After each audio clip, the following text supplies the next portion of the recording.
সকল দলের ঐকমত্যে পৌঁছার একান্ত প্রয়াস।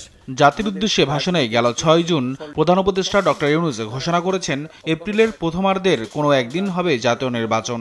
2026 সালের এপ্রিলের প্রথমার্ধের যে কোনো একটি দিনে অনুষ্ঠিত হবে।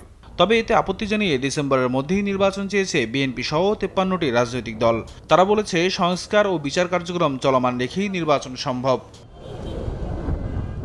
এপ্রিল নির্বাচনের জন্য উপযুক্ত সময় নয়। এ সময় কি কি সমস্যা হতে পারে জানালেন বিএনপির স্থায়ী কমিটির সদস্য সালাউদ্দিন আহমেদ। সবসময় ফেব্রুয়ারির পরে পাবলিক পরীক্ষা থাকে, তারপরে আবহাওয়া ঠিক থাকে না। বিশেষ করে এপ্রিল থেকে শুরু হয়। বাংলাদেশে ঘূর্ণিঝড়ের যত ইতিহাস আছে এটা এপ্রিল মাসেই হয়েছে।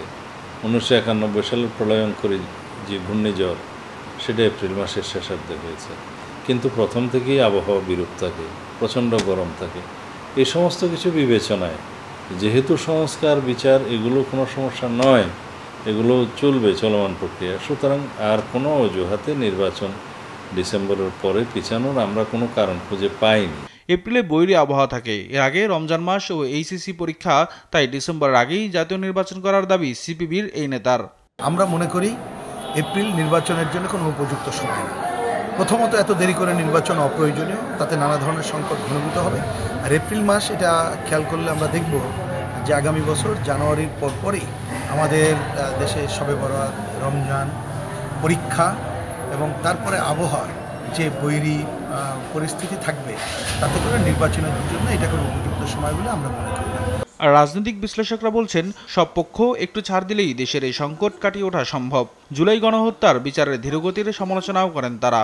সেরকম অন্তর্বর্তী সরকার মন্থর গতি যেটা আমরা দেখতে পাচ্ছি সেটাকে এক্সপিডাইট করা, যেরকম বিচারে যে প্রসেস চলছে, আমি তো মনে করি যেটা শুভঙ্করের ফাঁকি চলছে।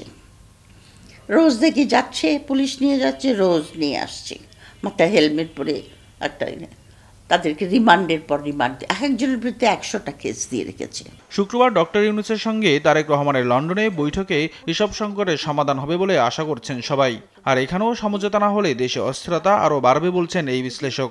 প্রফেসর ইউনূসের সঙ্গে সমঝোতা না হয়, বিএনপি যদি আন্দোলনে যায়, বিএনপি আন্দোলনে গেলে পরে অন্যান্য পলিটিক্যাল পার্টিগুলি যে যার এজেন্ডা নিয়ে নেমে পড়বে। বাংলাদেশ কমপ্লিটলি ডিস্টেবিলাইজড হয়ে যাবে, অস্থিতিশীল হয়ে যাবে। শুধু নির্বাচন বা রাজনৈতিক সংকটই নয়, লন্ডন বৈঠকে দেশে চলমান সব সংকট কেটে যাবে সে প্রত্যাশাই পুরো জাতি। নিয়াজ মোরশেদ, দেশ টিভি, ঢাকা।